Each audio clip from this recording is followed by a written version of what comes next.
Morning, everyone. This is Lana from Home Birth South Africa. I'm in Feet today with my partner in crime, Ruth Earhart, of True Midwifery. And today we've got a very special guest out in Gauteng who answered our call out for the This is Home Birth South Africa campaign. Her name is Mercia Maas of Mother Roots. And yeah, we're very excited to have a listen to her birth experiences and how it's really shaped your doula business and the way you support women. So I'm going to hand it over to you, Mercia, to introduce yourself, and I look forward to today's recording. Thank you so much for having me. I've been looking forward to this call. So I'm Mercia, founder of Mother Roots Birth Support, which is a doula and birth coaching business focused on free birth and home birth. Before becoming a mother and becoming a doula, I was a tattoo artist for 10 years. And then I had children, and that completely shifted everything in my life and brought me onto the path that I am now. And yeah, it's been really special and a very deep experience for me, becoming a mother. So now my business is focused on trying to help mothers avoid having traumatic births, because the birth of my first child was very rough and very traumatic. I suffered a lot of abuse at the hands of a birth center's staff, and that also caused a lot of issues for me postpartum. So yeah, that's what brought me here. Yeah, so it'd be great to really share, what your mindset was heading into. I mean, choosing a birth center, generally one is expecting sort of a better quality of care, I guess. But that Absolutely isn't necessarily your experience. And yeah, I'm very interested to hear how that impacted your postpartum, because definitely a lot of what we find is women having traumatic births have very challenging motherhood experiences. Yeah. Okay. So obviously when I became a mother the first time, I didn't really know anything about birth. I didn't know anything about how to choose a provider, things to look out for. And I kind of just went through the system, not knowing any better.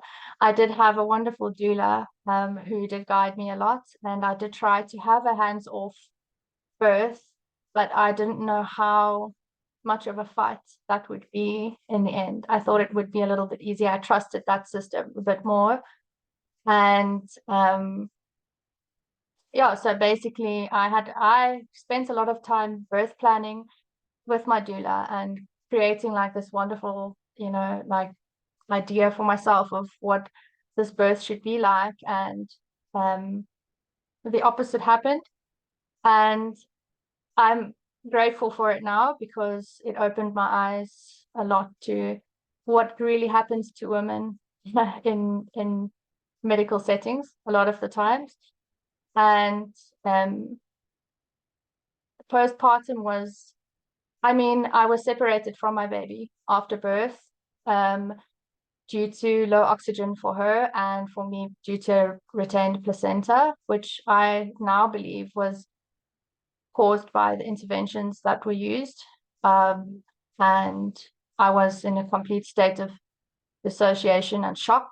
So I got wheeled off to a surgery to have my placenta removed. And when I saw my baby again, I didn't even have the urge to pick her up. She just felt like foreign.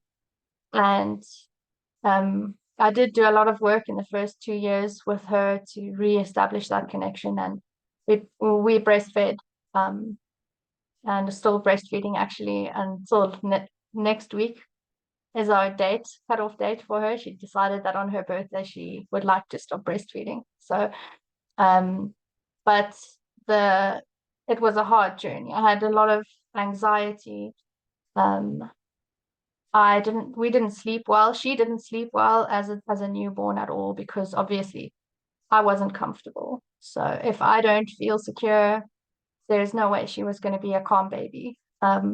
So that severely affected our relationship in the beginning. I was very frustrated and anxious and just didn't know what I was doing a lot of the time. I didn't actually allow a lot of people to support me during postpartum because of this anxiety, which is another reason I think it was so hard for me.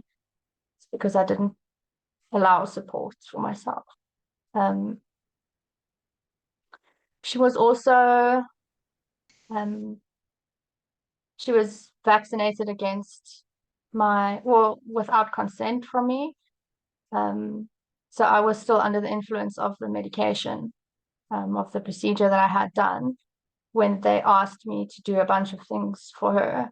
And I just don't even remember that happened. And so that was my experience at the birth center. And I did go for counseling and I did a lot of self-work. And I'm, like I said, grateful for that experience now, because it was eye-opening. And I do wish that it was different for my daughter, but that's the way that it was meant to happen. I see that was to put me on the path that I am on now. And then before I was pregnant with my second daughter, I wasn't planning on having another child as well. The idea came to me when she was around 18 months old. We had moved to the middle of nowhere in KZN, to a little town called Bern. And I was much more connected to nature and to the cycles of nature than I'd ever been before. And the dreams and like an idea of a second baby kept coming up for me. And then I just considered, should I reach out to a midwife and just see what my options are if I had to fall pregnant again? Because it was a very remote area, and I think the nearest hospital was a government facility that was over an hour away. So it felt like my options were pretty limited.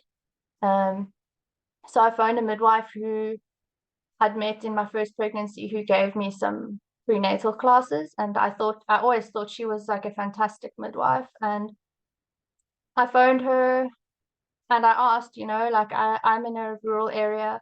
What are my options? I would like to have a home birth. I would like to not have to visit a hospital.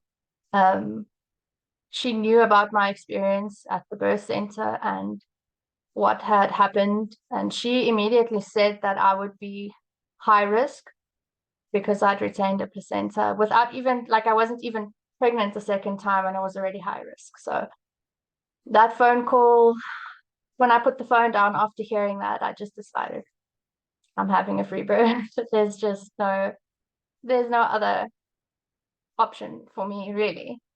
It just felt like the right thing. So initially, that was the thing that drove me to explore free birth as an option. And shortly after that, I actually fell pregnant with my second. And I told my husband, if we're doing this, I'm not going to go down the same road that I did previously. I trust myself, I trust my body, I trust the knowledge that I have. And I'm just going to go through this pregnancy without any medical assistance as far as I can, as far as it feels safe. And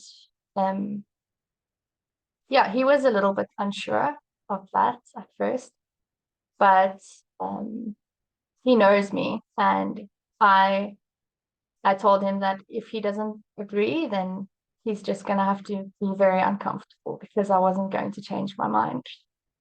So it was a pretty good pregnancy. No issues. I just really tried to enjoy it, and I didn't stress about anything. I just tried to focus on having a good mindset and like taking care of my body. And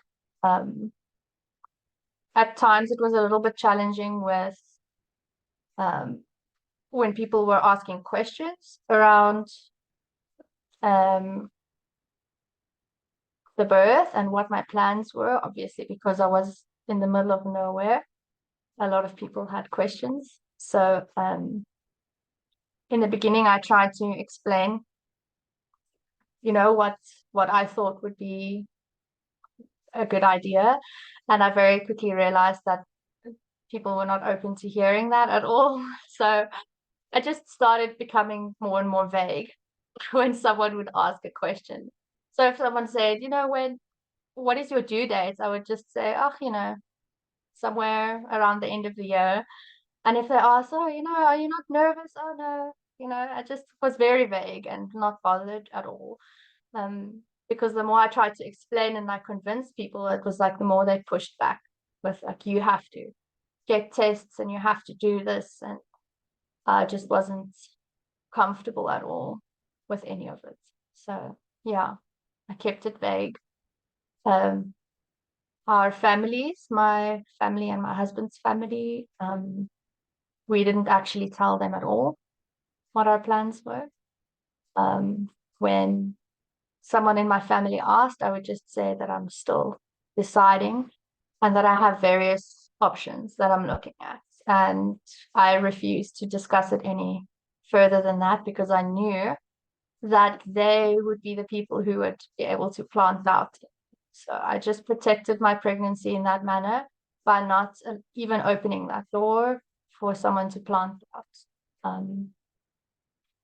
Yeah, I also realized that fear, the fear that I had of birth was one of the reasons my first birth was so traumatic.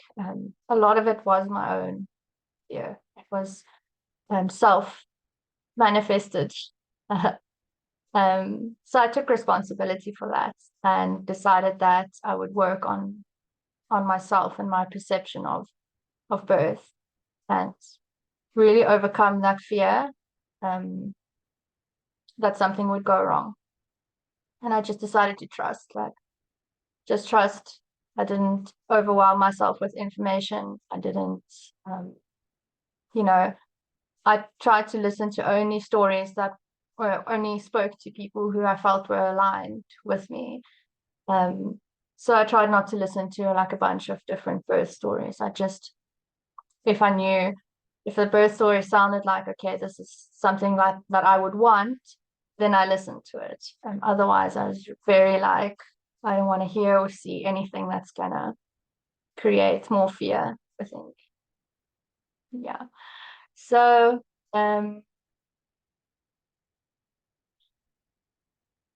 it was really it ended up also being a financial decision. At first was because I felt I had no other options, and then it also became a financial thing. Because it was still during COVID that I was pregnant, and we'd lost the house that we were staying in, and both of us were not able to do the same work that we'd been doing before. So we really didn't have the financial resources to go, and even if there was a midwife who was willing to drive over an hour to come to me, I wouldn't have been able to afford that at all. So it just more and more things kept coming up that made it make sense that free birth was the right thing.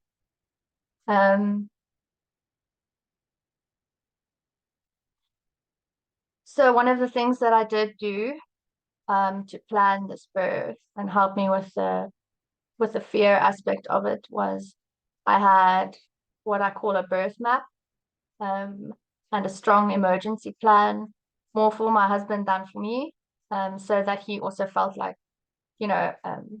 men being very logical creatures who wanted something like a frame of reference to look at, just to see like kind of where things are and if everything was going okay. So I created this birth map and emergency plan for him to look at during my labor, and kind of there were things like tips for what he could do to help me stay comfortable, and things that he should avoid, and reminder, like to remind me to drink water, or things like that. And then also just signs of like a true emergency and what to do in the case that happens. And we never ended up actually using it, but he felt very empowered by it, to the point where when I was in labor land, obviously very high on my hormones, he was able to just be present with me and remind me of the things that I wanted to remember and things that were important to me, and like do affirmation with me and things that we've discussed before the time. And that birth map and emergency plan is actually something that I now offer to my clients to help them also prepare for home births and unassisted births. And then the birth itself was an absolutely wonderful experience. My labor was 4.5 hours. I think I was 40 weeks and 3 days, and it was just like any other day. I mean, yeah, she was born at 6 in the evening, and I had no complications, just easy labor. It was obviously, because it was fast, it was very intense, but I didn't have any fear at all. I felt very empowered and completely present during the entire birth, even up to as she was emerging. I was able to tell my husband like what was going on and how I was feeling, and it was a very different experience from having someone else telling me what to do and how to handle it. And I think the best part of that experience was having my little 2-year-old toddler standing by me and experiencing birth from a different perspective than what she'd experienced at her own birth. That was really important for me to give her. But I had a lot of guilt, obviously, around her birth, and I wanted to give her the gift of seeing what birth could be like, just to help her, just to help her cellular memory of birth to be a little bit different from her own birth experience. So she was wonderful. She was rubbing my back and offering me water, and there wasn't a single moment where she was afraid. She was happy and, yeah, present with me and my husband during the experience, and that was a huge gift for us. Yeah. So yeah, I would definitely. Sorry. Yeah. You mentioned after your first child's birth, Yes, the difficulty in even accepting support postpartum. yes, Would you say that sometimes that even comes from a place of not even knowing what it is that you're needing? absolutely. Yes. So with my second, with the free birth, I did focus a lot on creating for myself a support system, because I was far away from my family, and they were not really involved in the birth. I reached out to my community and just created like a safety net of support for myself postpartum, because with the first birth, I was really stubborn and thought that it was very important for me to be in a little cocoon with my baby, and I didn't let anyone in my house. So I mean, I didn't know that actually biologically we were meant to be in community. Like, we're not meant to be so isolated, especially during that time. And I think that just made it so difficult for me, because I didn't know any better. And whenever someone tried to reach out to support me, I just said no. So it was completely self-inflicted, but also I had to go through that to kind of learn that I wasn't allowing myself to be supported in a lot of ways. So yes, I focused on that a lot as well during my second pregnancy, preparing like very nutritious foods before the time, and having my community aware of what was happening and allow them to actually come and support us as a family afterwards was huge. And I didn't have any postpartum anxiety the second time around. We didn't have trouble sleeping. We didn't have breastfeeding struggles. Pretty much I eliminated all of the issues that I'd had with first, which was a really healing experience for me because I felt like I was broken, like there was something wrong with me. And just the experience of powerfully birthing my baby in my home and being taken care of after that was incredibly healing for me. Yeah, it was wonderful. Sure. Thank you so much. Yeah, for just taking us on that journey, on that thread. I can really see that it was it feels like a real path of learning to honor yourself and taking care of yourself, and having your, like, learning to also vocalize what your needs were. So yeah, I love the fact that that's kind of like a takeaway from your story. Yeah, I thought it was interesting how, yeah, you shared around, initially, even before you fell pregnant, that you were kind of doing a bit of research, now living more rurally, and knowing that you wanted to birth differently, that, you did reach out to a midwife, yeah, in the hope of getting some kind of feedback, and the feedback that you received was essentially a very strong no, which then led you on this path of birthing more autonomously. And it's, I mean, I think it's really wonderful. And then you said that, there was the COVID situation and the financial side of things, and I think it's really incredible how you were able to come to this point of birthing so autonomously. And then so I'm hearing you speak about how you had to put things in place for yourself postpartum, and how you had to put things in place for you to be able to birth autonomously. But then there's also a part of me that's like, sure, why don't we live in a culture or community that gets what a lonely mother after birth needs? That, my goodness, of course, if you are anxious and scared and alone after birth, why are people not pitching up with pots of food and toilet paper and coming to do the laundry?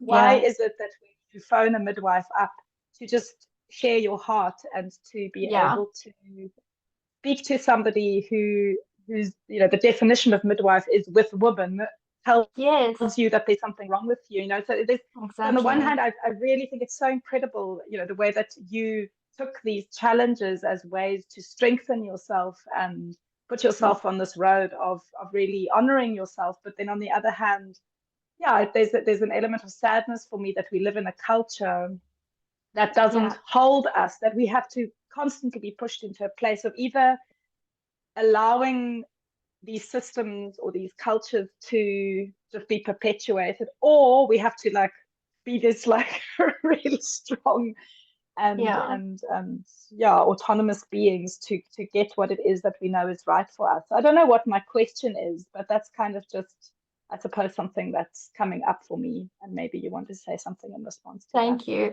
I'd actually like to say that is exactly why I started my business then, after having my 2 children, and after having these very contrasting experiences, and also feeling the lack of support.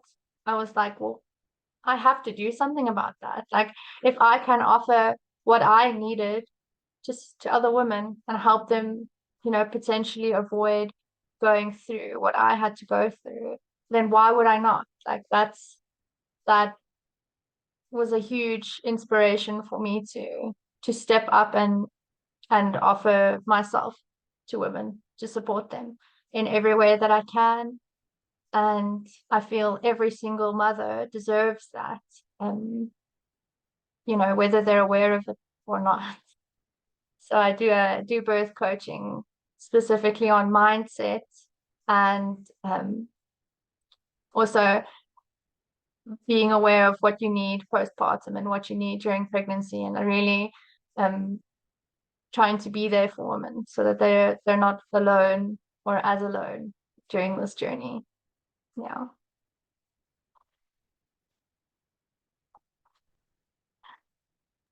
So yeah, share with us a little bit about your services. Can people access it online if they're not, you know, in your neighborhood?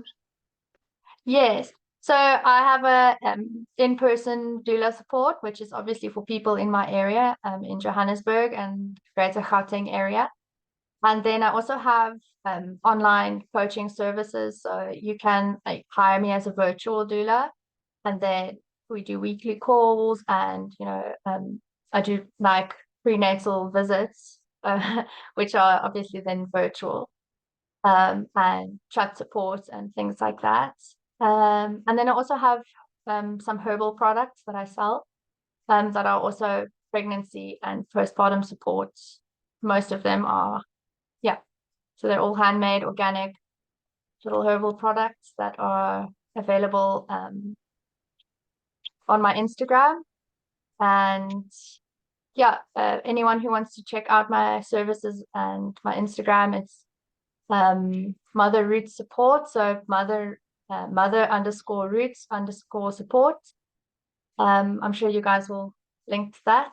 And then yeah, I love doing postpartum support as well.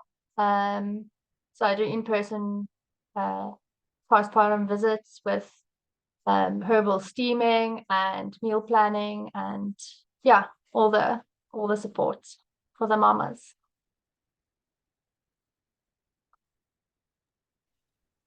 And Mercia, just in your experience, the clients who are seeking this out, I mean, what has been the demographic, and what is, yeah, who are the people that are needing this or wanting this or searching for this sort of support? So I don't strictly offer my support to home birth and unassisted birthers. So I will support any woman who is pregnant or on a journey to motherhood or postpartum. But I do try to focus on the unassisted and home birth side of things, just because in my experience there's a lot less trauma involved, and yeah, it's really difficult obviously for me to be working in a setting where someone is being abused, and I do find myself creating waves, if I could put it that way. I have to speak up, you know. I'm not one to just sit by and let abuse happen. So that's not really very likable for medical staff. So I do speak more to the home birth and unassisted birth clientele. And actually I've worked with a lot of first-time moms who have found me by somewhere on the internet, and who've decided from the get-go that they would like to birth outside of the status quo normal birth setting that's like the standard in South Africa. And I have 1 or 2 clients that have experienced loss and would like to then have their birth following loss, to be a bit gentler experience what they've had losing their first. Yeah, so that's been interesting. I only started my business earlier this year, so the clients that I've been getting really have been a massive blessing to me, and I feel like I couldn't have imagined what kind of people would come across my path and who I would meet. And yeah, it's been very special. Well, thank you so much, Mercia. Yeah, just really your story is going to resonate with a lot of people.